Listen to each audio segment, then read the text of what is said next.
morning. Adjust my greeting according to the time you are watching it. So today I am here to discuss a very important topic in the chemistry, that is crystal field theory. Now the first thing, what is the crystal field theory and why we require it? So the first thing about it, that it is a theory which explains us the nature of bonding in the coordination complexes.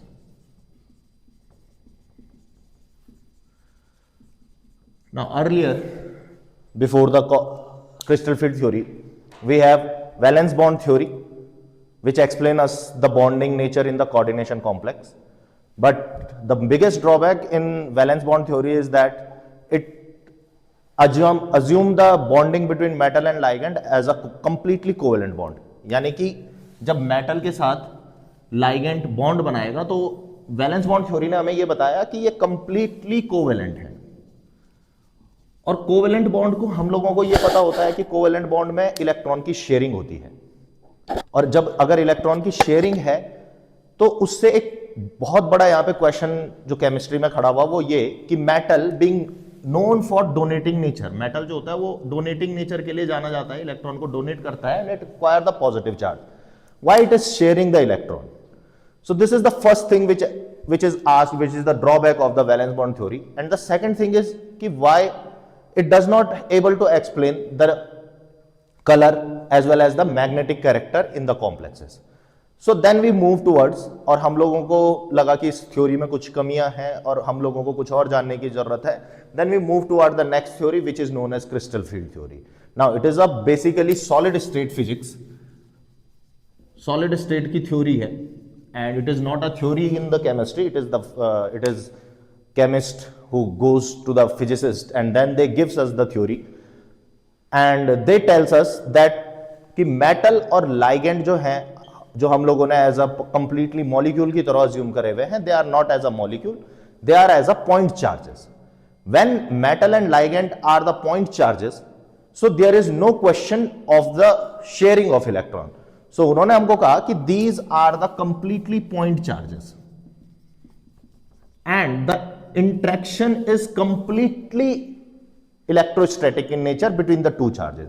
जैसे कि दो charge होते हैं, एक positive charge है, एक negative charge है, उसके बीच में जो इंटरेक्शन होगा उस इंटरेक्शन के कारण इनमें बॉन्डिंग हो रही है और उस बॉन्डिंग के कारण ही जो भी चीजें हैं, जो भी कॉम्प्लेक्स है वो बन रहे हैं. This is what the physics solid state theory tells us. However there are certain drawbacks in this and that is defined by ligand field theory, जो कि MOT भी हम लोगों को कहते हैं. और आगे जा करके उसने हमें बताया कि ये स्टार्ट इलेक्ट्रोस्टैटिक से होता है and completely goes in the covalent nature. But that is not the topic of discussion. The topic of discussion is the crystal field theory. Now we move toward the crystal field theory कि crystal field theory क्या है. तो crystal field theory को समझने के लिए सबसे पहले हम लोगों को यह समझना पड़ेगा कि what is the d orbital. D orbital actually में क्या है? So d orbitals is basically 5 orbitals. और ये जो 5 ऑर्बिटल होते हैं, ये 3 जो होते हैं वो बिटवीन द एक्सिस होते हैं और 2 जो ऑर्बिटल होते हैं वो अलोंग द एक्सिस होते हैं.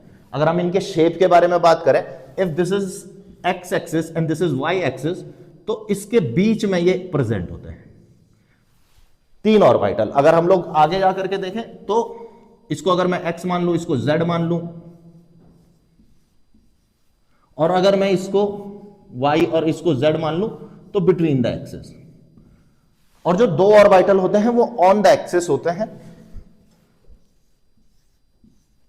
This is x, this is y. इसका हम लोग नाम देते हैं dx स्क्वायर y स्क्वायर, और एक होता है हमारे पास dz square.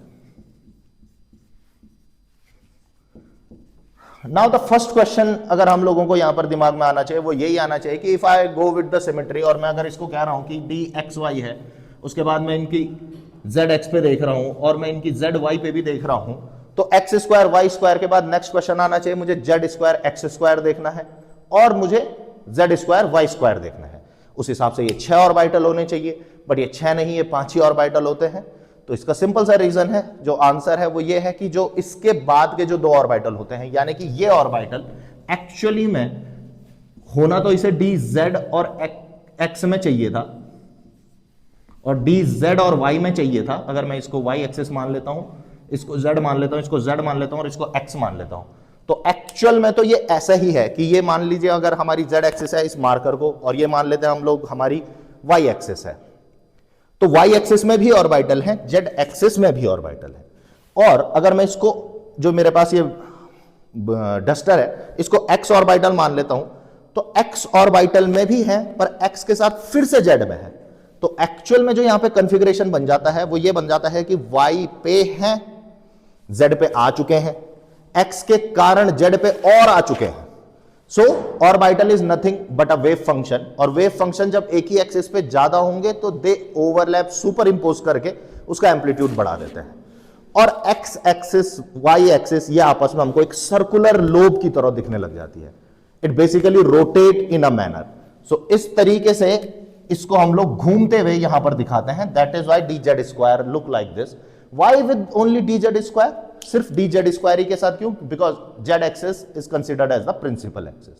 Y with not, इसमें ऑर्बिटल की ओवरलैपिंग क्यों नहीं होती है? Because these are aligning in between with a certain angles, so overlapping possible नहीं हो पाती है। They are aligning particularly on the axis. जब वो पर्टिकुलरली एक्सिस पे होते हैं तो एक्सिस पे होने के कारण उनकी डेंसिटी बहुत ज्यादा होती है, सुपर इंपोजिशन बहुत अच्छे से होता है। That's why these are the 5 orbitals. Now क्या होता है इनमें? जनरली जब डी ऑर्बिटल डीजनरेटेड स्टेट, मतलब जब उनकी एनर्जी सेम होती है, डी ऑर्बिटल जब डीजनरेटेड स्टेट में होते हैं, they are having the equal amount of energy, they feels that something is coming toward them, a ligand is approaching toward them. When ligand is approaching toward them, तो उनको एक repulsion feel होता है। उस repulsion को जब वो feel करते हैं तो उसके कारण उन सब की एनर्जी बढ़ती है, और उन सब की एनर्जी बढ़ने के कारण they feel more excited. But the question is, उन सब की एनर्जी इक्वल अमाउंट में बढ़ती है। अब जब उनकी एनर्जी एक साथ इक्वल अमाउंट में बढ़ती है, they still remain degenerated. Basically जब उनकी एनर्जी एक साथ बढ़ती है, एक साथ बढ़ने के बाद वो सारे के सारे still they are in the degenerated state, and then finally ligand, it depend upon the ligand from where it is approaching. और जब लाइगेंड अप्रोच करता है तो उसके बाद इनकी स्प्लिटिंग होती है, because the actual amount of repulsion is filled by then. Now इसको समझने के लिए एक बहुत सिंपल सा कॉन्सेप्ट के तरीके से, एक बहुत सिंपल से एग्जांपल के तरीके से मैं समझाता हूं। और इसको समझाने के लिए मैंने अपने साथ 2 स्टूडेंट बैठाया है कैमरे के उस तरफ है, क्योंकि मैं एक्चुअल में बहुत जर्नली ट्रू स्टोरी के हिसाब से इसको बताना चाहता हूं, इसलिए अच्छे से समझ में आएगा। You can relate with it if you are in the class 12th। समझ लीजिए आपकी क्लास 12th है, यहां पर आपका बोर्ड लगा है और यहां पर आपके 5 रो में स्टूडेंट बैठे हैं। मान के चलिए ये 3 रो में बॉयज हैं, इन 2 रो में गर्ल्स हैं। Consider it like that. अब the simplest question is that कि मान करके चलिए आज आप लोगों को किसी टीचर ने, आज फ्राइडे, आपको किसी टीचर ने असाइनमेंट दिया और उस टीचर ने आपको कहा कि ये आपको क्लास में कल करके लेकर के आना है, and you know the time table, आपको पता है कि कल उस टीचर की क्लास नहीं है। सो कितने बच्चे उस क्लास में कल उसको करके लेकर के आएंगे? So here also I am getting the answer कि कोई भी नहीं करके लेके आएगा, और it is usually the answer, क्योंकि कल क्लास नहीं है तो कोई भी नहीं लेकर के आएगा। बट उन्होंने कहा है कि वो चेक करेंगे।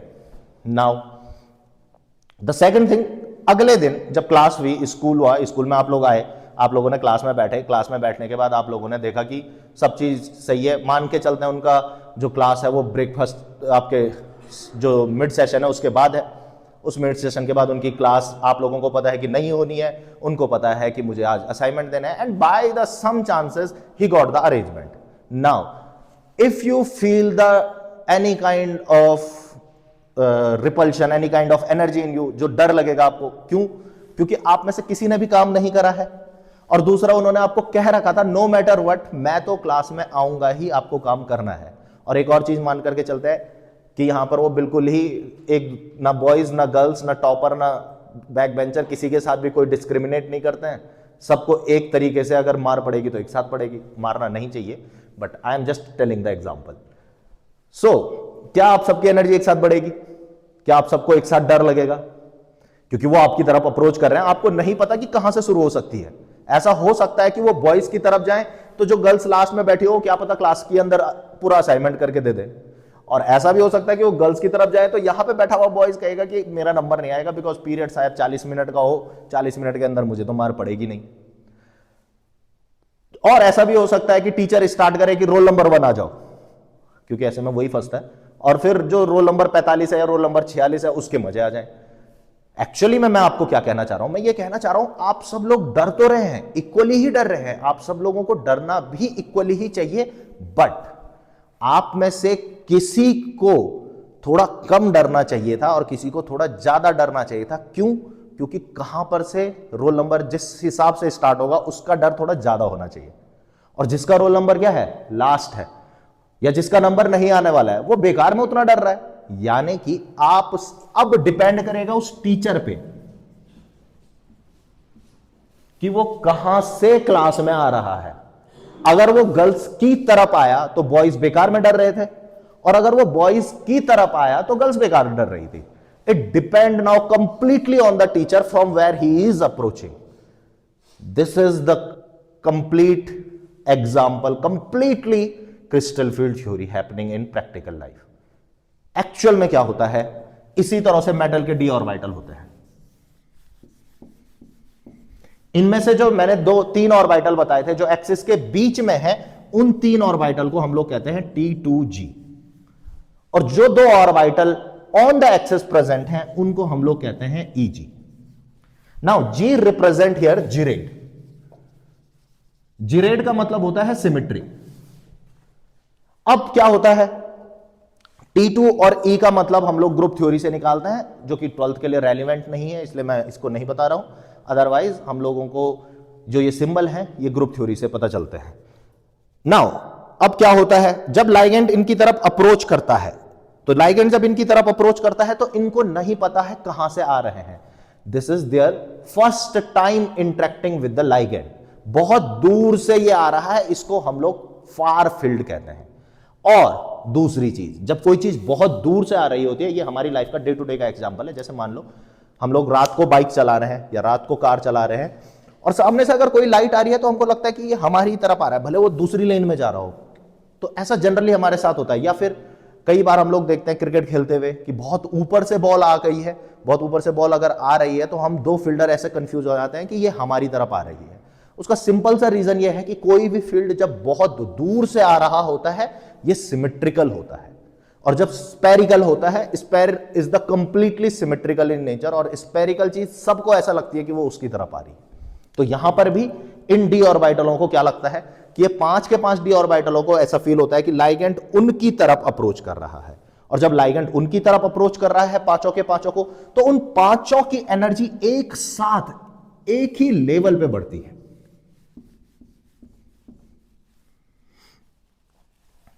इसको हम लोग कहते हैं, कितनी बड़ी ये हमको नहीं पता है, पर हमको पता है कि बड़ी है। इसको हम लोग कहते हैं हाइपोथेटिकल डीजनरेटेड डी ऑर्बिटल्स। क्योंकि हमको एग्जैक्टली नहीं पता है कितनी बड़ी है, पर बड़ी सबकी बराबर है। जैसे उस एग्जांपल में क्लास के अंदर सारे बॉयज सारे गर्ल्स की एनर्जी एक साथ एक ही लेवल पे बढ़ गई है, सबको बराबर का डर लग रहा है, क्योंकि सबको पता है कि अगर मार पड़ेगी या अगर हमको डांट पड़ेगी तो सबको ही बराबर पड़ेगी। बट क्या इनको सबको बराबर डरना चाहिए था? आंसर है नहीं, क्योंकि जब लाइगेंड अप्रोच कर रहा है तो लाइगेंड किसी की तरफ तो जाएगा, उसको ज्यादा डरना चाहिए था। बट क्योंकि वो अनसर्टेन है, अभी ये पता ही नहीं है कि वो कहां से आ रहा है, it is a far field. अब जो मेन चीज होती है वो होती है जब वो बहुत ही पास आ जाता है, when it came toward the metals, and it is the near field now which causes the splitting in the orbitals. ये जो है नियर फील्ड, ये मेटल के अंदर डी ऑर्बिटल में स्प्लिटिंग पैदा करता है।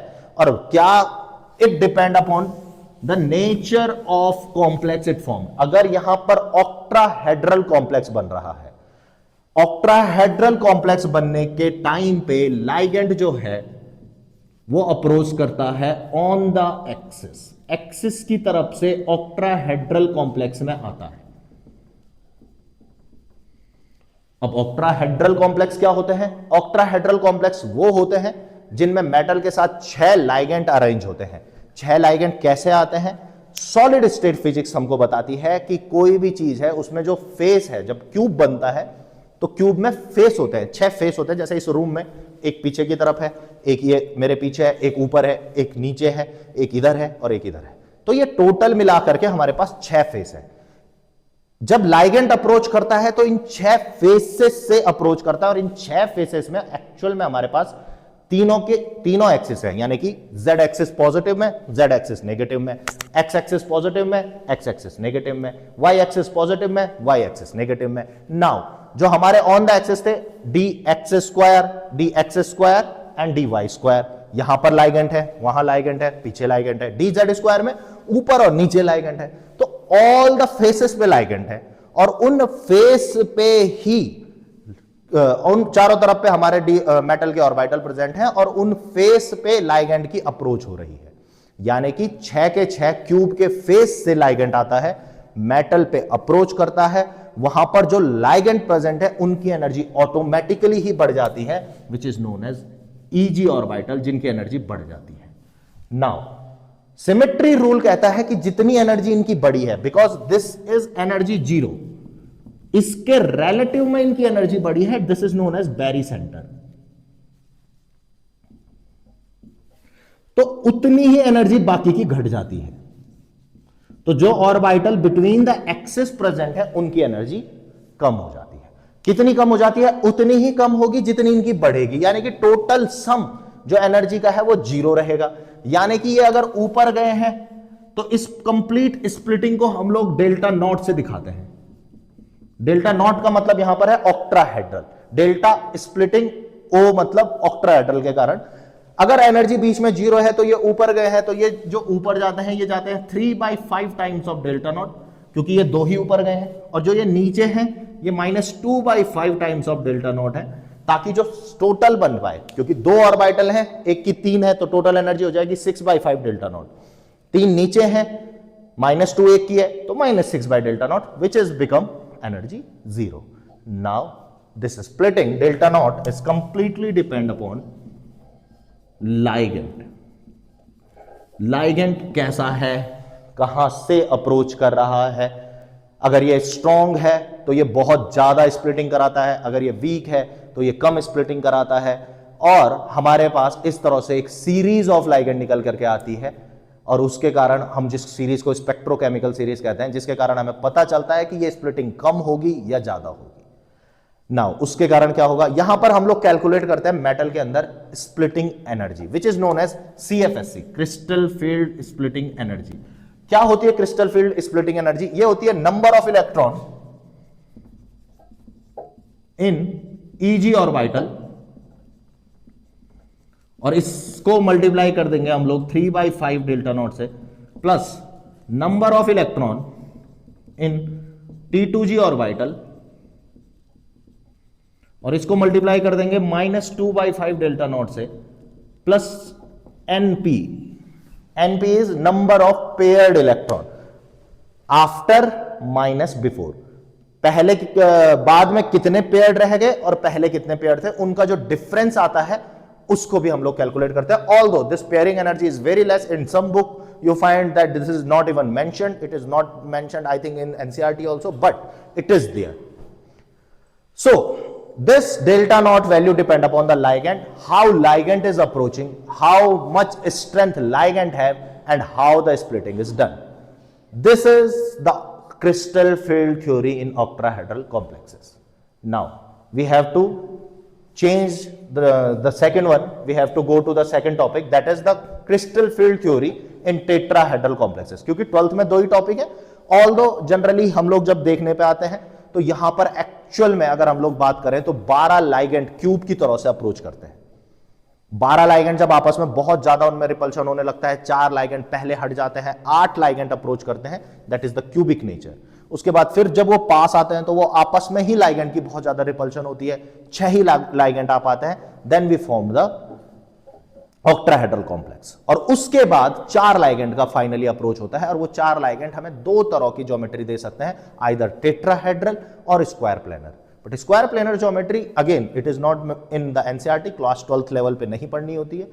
अगर आपको बहुत ही उस आसान भाषा में इसको समझना है तो अगर जो हमारी टेट्राहेड्रल की ज्योमेट्री है, जनरली एक तरह का डिस्टॉर्शन जिसको कि हम लोग जॉन टेलर कहते हैं, अनइक्वल डिस्ट्रीब्यूशन ईजी में होने के कारण दो बॉन्ड लंबे हो जाते हैं और अल्टीमेटली वो दो बॉन्ड टूट ही जाते हैं और उसके कारण जो स्प्लिटिंग आती है, उसके कारण जो चार बॉन्ड रह जाते हैं, उस तरह की ज्योमेट्री स्क्वायर प्लेनर होती है। Again it is not mentioned in the NCERT, not relevant for 12th, so I am not discussing, I am just giving the hint about that there is a geometry possible which is square planar and it came after Jahn Teller distortion. The distortion is अगर हमारे पास easy में किसी electron को भरने के लिए unequal number पड़ ले, मतलब हमारे पास एक ही इलेक्ट्रॉन है, इन दोनों की एनर्जी बराबर है, तो अब उस एक को कहां भरूं, क्योंकि दोनों में जा सकता है, तो इसके कारण डिस्टॉर्शन मॉलिक्यूल में आता है। या फिर मेरे पास तीन है, तो तीन में भी मैं कहूंगा कि यार कहां पे भरूं, उसके कारण भी, क्योंकि एक एक यहां पे बढ़ जाएगा, तीसरे के लिए फिर यहां भी आ सकता है, यहां भी आ सकता है, तो उसके कारण डिस्टॉर्शन आता है, उसके कारण बॉन्ड लंबे होता है, अल्टीमेटली वो बॉन्ड टूट जाते हैं और उसके कारण स्क्वायर प्लेनर ज्योमेट्री मिलती है। 12th के लिए डिस्कशन नहीं है, इसीलिए मैं उस पर नहीं जा रहा हूं। Now we move toward the tetrahedral geometries. Now what is the tetrahedral complexes? Octahedral में जैसे हमने देखा कि ऑक्ट्राहेड्रल के अंदर 6 लाइगेंड फेस से अप्रोच कर रहे थे, और जब वो 6 लाइगेंड फेस से अप्रोच कर रहे थे तो metal being present in the octahedral hole. Now this is the important topic. कभी भी सॉलिड स्टेट फिजिक्स में कोई भी लैटिस बनता है, उस लैटिस के अंदर दो टाइप के वॉइड बनते हैं। एक बनते हैं हमारे पास ऑक्ट्राहेड्रल वॉइड और एक बनता है हमारे पास tetrahedral void. Now if there is n number of atom which are forming the lattice, so there are n number of octahedral void. If there are n number of atom which are forming the lattice, there are 2n number of tetrahedral void. जो हमारे पास tetrahedral void बनते हैं वो 2n बनते हैं। कैसे बनते हैं? ऑक्ट्राहेड्रल वॉइड जब हमारे पास बनते हैं तो हमारे पास 3 एटम इस तरह से अरेंज होते हैं और इसके अपोजिट वे में 3 एटम अरेंज होते हैं। Now this is basically the octahedral void. 3 atom नीचे ग्राउंड में और उनके अपोजिट तरीके से 3 एटम ऊपर से अरेंज होने के कारण ऑक्ट्राहेड्रल वॉइड बनता है। और जो ऑक्ट्राहेड्रल कॉम्प्लेक्सेस होते हैं, इस वॉइड में मेटल प्रेजेंट होता है। जबकि टेट्राहेड्रल के केस में क्या होता है? टेट्राहेड्रल के केस में हमारे पास 1 2 3 और एक इसके ऊपर से इस तरह से मेटल वॉइड बनते हैं। जो एटम होते हैं 1 2 3 और उसके ऊपर से 3 एटम को, अगर 3 गोलों को हम इस तरह से भरते हैं और उसके ऊपर एक गोला लगा दें तो बीच का जो हमारे पास गैप बचेगा, उस गैप को हम लोग कहते हैं टेट्राहेड्रल वॉइड। और यहां पर मेटल प्रेजेंट है तो हम लोग कहते हैं this is a tetrahedral complex. Now tetrahedral complex इस तरीके से बनता है और टेट्राहेड्रल कॉम्प्लेक्स के अंदर भी सेम तरीके से मेटल के डी ऑर्बिटल प्रेजेंट होते हैं। नाउ जब मेटल के डी ऑर्बिटल प्रेजेंट होते हैं तो वही मेटल के 5 डी ऑर्बिटल अभी भी रहेंगे डीजनरेटेड।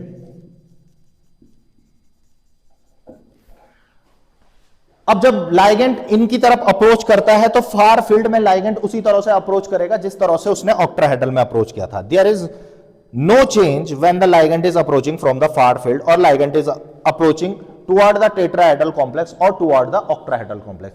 कोई भी चेंज नहीं है। लाइगेंड बहुत दूर से आ रहा है, मेटल के डी ऑर्बिटल प्रेजेंट है। अभी हम लोगों को कुछ भी नहीं पता है कि लाइगेंड किस तरफ से अप्रोच कर रहा है। सिमेट्रिकल नेचर है, स्पेरिकल फील्ड है, फार फील्ड है, सबको यह लगता है कि उन्हीं की तरफ आ रहा है। They are again having the higher amount of energy but again the hypothetical degenerated state. यहां पर फिर से हाइपोथेटिकल डीजनरेटेड ऑर्बिटल्स। नाउ इसके बाद क्या होता है? इसके बाद लाइगेंड अप्रोच करता है। लाइगेंड टेट्राहेड्रल फील्ड से अप्रोच करता है। टेट्राहेड्रल फील्ड में अप्रोच करने का मतलब है कि लाइगेंड जब बहुत पास आ चुका है वो बिटवीन द एक्सिस आता है। अब why there is no change in the molecule? अगर हम लोग बात करें कि why we have there is less amount of energy या टेट्राहेड्रल की अप्रोच कैसी है, तो जो एक्सिस है उस एक्सिस के बीच में प्रेजेंट है डी ऑर्बिटल। अब एक्सिस के बीच का मतलब यहां पर है, they are generally present at a 45 degree angle, because the axis is at planar 90 degree पे होती है, जनरली जो ऑर्बिटल है वो 90 पे होते हैं, but when ligand is approaching between these two, जरूरी नहीं है कि वो 45 पे ही अलाइन होकर के आएगा। इसका कहने का मतलब सीधा सीधा ये समझिए कि हम लोग जब बचपन में वो खेलते थे, एक गेम खेलते थे मेलों में जाकर के, जिसमें हम लोगों को गोले मिलते थे और हम लोगों को किसी में डालना होता था और वो प्राइस हमारा हो जाता है, but it is not exactly we put and we got the price. तो some time what we adjusted it कि हाँ थोड़ा सा लग गया, थोड़ा सा नहीं लगा है। So here also the ligand approach, ligand के पास इतनी रेंज है अप्रोच करने की, और जब लाइगेंड अप्रोच करता है तो वो इधर भी अप्रोच कर सकता है, तो मेटल थोड़ा सा अपने आप को एडजस्ट करता है उस बॉन्डिंग के कारण। जब वो एडजस्ट करता है तो उसकी सिमेट्री खत्म होती है, और सिमेट्री जब उसकी खत्म होती है लाइगेंड के अप्रोच के कारण, लाइगेंड जब मेटल की तरफ आ रहा है, डी ऑर्बिटलों की सिमेट्री खत्म हो रही है। मैंने शुरू में बताया था दिस जी इज फॉर जिरेड, जिरेड मतलब सिमेट्री, सिमेट्री खत्म हो चुकी है तो जी लगना बंद हो जाता है। इसीलिए हम लोग जब देखते हैं कि टेट्राहेड्रल कॉम्प्लेक्सेस बनते हैं, लाइगेंड अप्रोच करता है, बिटवीन द एक्सिस करता है, पहली चीज उनकी बॉन्डिंग अच्छी नहीं है क्योंकि ऑर्बिटल की ओवरलैपिंग अच्छी नहीं है, और दूसरी चीज उनकी सिमेट्री खत्म होती है। इसीलिए जो 3 ऑर्बिटल एक्सिस के बीच में प्रेजेंट है उनको अब सिर्फ T2 लिखा जाएगा, और 2 ऑर्बिटल उतने ही नीचे चले जाएंगे जितनी इनकी एनर्जी बढ़ी, और उसको सिर्फ E लिखा जाएगा। G खत्म हो जाता है, क्यों? क्योंकि सिमेट्री खत्म हो चुकी है। अगेन दिस इज एनर्जी 0, जिसको कि हम लोग बैरी सेंटर कहते हैं। इसके कारण टोटल स्प्लिटिंग को हम लोग डेल्टा T कहते हैं। ये ऊपर ऑब्वियसली बात है 2/5 डेल्टा T चला गया है, ये नीचे -3/5 डेल्टा T आया है। अगर मुझे यहां पर CFSC निकालनी है तो मैं कहूंगा number of electron in T2 orbital multiply by 2/5 delta T plus number of electron in E orbital -3/5 delta T plus number of P। But यहां पर एक बहुत इंपॉर्टेंट क्वेश्चन है that the tetrahedral complexes do not have any kind of strong field और weak field ligand, they all have the weak field ligand. Strong field weak field का concept tetrahedral molecules में आता ही नहीं है। Tetrahedral complexes जो tetrahedral coordinated complex है उनमें strong field का कोई कॉन्सेप्ट नहीं है। उनके लिए सारे के सारे लाइगेंड जो है वो वीक फील्ड लाइगेंड होते हैं, चाहे कोई भी टेट्राहेड्रल कॉम्प्लेक्स बन जाए, सबके लिए लाइगेंड की अप्रोच वीक फील्ड लाइगेंड की तरह होती है। तो this is all things about the tetrahedral complex, tetrahedral splitting, CFSC and the octahedral splitting. Now we have 2 types of geometry according to the nature of ligand. अगर हमारे पास strong ligand होता है और weak ligand होता है तो 2 तरह की ज्योमेट्री हमारे पास प्रेजेंट होती हैं। एक को हम लोग आउटर ऑर्बिटल कॉम्प्लेक्स कहते हैं, एक को इनर ऑर्बिटल कॉम्प्लेक्स कहते हैं, यानी कि जिनमें पेयरिंग हो जाती है। तो पेयरिंग होने के कारण इलेक्ट्रॉन जब पूरे के पूरे पेयर्ड हो जाते हैं तो उसके कारण हमारे पास डायमैग्नेटिक कैरेक्टर के कारण इनर ऑर्बिटल कॉम्प्लेक्स, और अगर पेयर्ड नहीं होते हैं तो outer orbital complexes which is VBT also. यहां पर हम लोग उनकी स्प्लिटिंग के थ्रू देखते हैं कि कितना ज्यादा लाइगेंड ने स्प्लिट किया है। अगर लाइगेंड ने बहुत ज्यादा स्प्लिटिंग कर दी है तो स्ट्रॉन्ग लाइगेंड है, और उसके कारण हम लोग देखते हैं कि क्या ये सारे के सारे पेयर्ड हो चुके हैं। अगर ये पेयर्ड हो चुके हैं तो हम लोग डायमैग्नेटिक नेचर कहते हैं। अगर ये पेयर्ड नहीं हो पाए हैं, कुछ अनपेयर्ड रह गए हैं, तो हम उनको पैरामैग्नेटिक नेचर में कहते हैं। तो स्ट्रॉन्ग फील्ड लाइगेंड और वीक फील्ड लाइगेंड के कारण किन में वो कॉन्सेप्ट आता है उसको हम लोग थोड़ा सा बहुत जल्द आराम से इसको देख लेते हैं कि कब ये पेयरिंग का कॉन्सेप्ट आएगा और कब ये पेयरिंग का कॉन्सेप्ट नहीं आएगा। तो टेट्राहेड्रल कॉम्प्लेक्स में हम लोग कोई भी पेयरिंग का कॉन्सेप्ट नहीं बोलते हैं। उसमें इलेक्ट्रॉन ऐसे ही भरे जाएंगे, पहले नीचे भरे जाएंगे उसके बाद ऊपर भरे जाएंगे, because splitting is not that good, यानी कि डेल्टा T जो है always less than pairing energy. Splitting बहुत कम होती है टेट्राहेड्रल में, बट ऑक्टाहेड्रल में ये केस नहीं होता।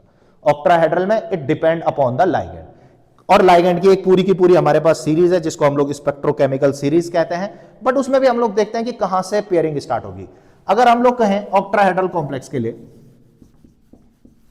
इस तरह से है, उसके बाद इस डीजनरेटेड स्टेट में ऐसा बना है, उसके बाद E यहां गया है और T2 में यहां गया है। तो अगर कोई भी कॉम्प्लेक्स है वो D1 है, यानी कि एक ही इलेक्ट्रॉन उसके डी ऑर्बिटल में इस तरह से, तो वो यहीं जाएगा और यहीं आएगा, पेयरिंग का कोई सवाल ही पैदा नहीं होता।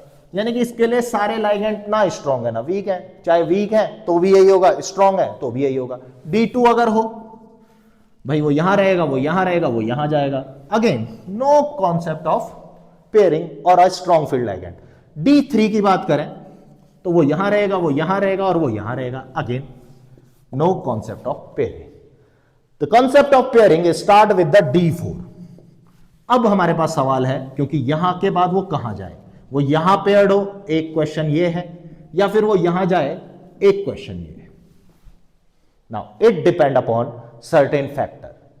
पहली चीज, if delta not is greater than pairing, अगर स्प्लिटिंग बहुत ज्यादा हुई है पेयरिंग से तो वो इस पोजीशन पे जाएगा। देन अगर मैं इसको केस फर्स्ट कहूं तो वो यहां पर जाएगा, यानी कि पेयरिंग हो जाएगी। और अगर delta not is less than तो देन नो पेयरिंग, यानी कि वो यहां पर जाएगा।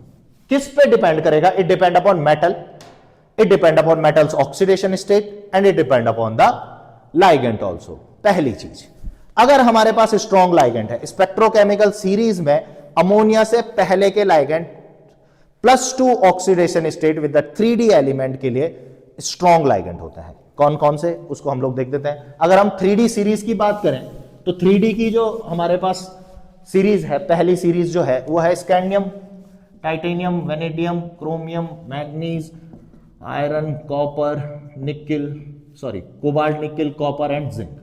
ये हमारे पास मेटल प्रेजेंट है। मैंने कहा स्कैंडियम में कोई जरूरत ही नहीं है हमारे पास, टाइटेनियम में नहीं है, वेनेडियम में नहीं है, यहां से पेयरिंग शुरू होती है और इन्हीं बीच में रहती है।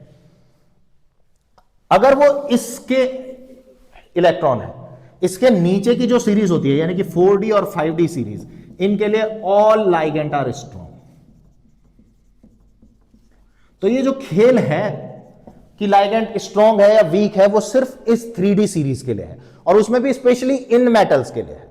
तो अगर इनकी +2 ऑक्सीडेशन स्टेट है तो अमोनिया के आगे के लाइगेंड जो भी प्रेजेंट है, नॉट अमोनिया, अमोनिया के आगे के जितने भी लाइगेंड है, जिसमें CO है, CN है, ये सारे लाइगेंड स्ट्रॉन्ग होते हैं। और वो अगर स्ट्रॉन्ग लाइगेंड है तो बहुत ज्यादा स्प्लिटिंग कराएंगे, पेयरिंग होगी। बट अगर ये +3 ऑक्सीडेशन स्टेट में है, then ammonia is also strong ligand और अमोनिया के पीछे के वीक होंगे।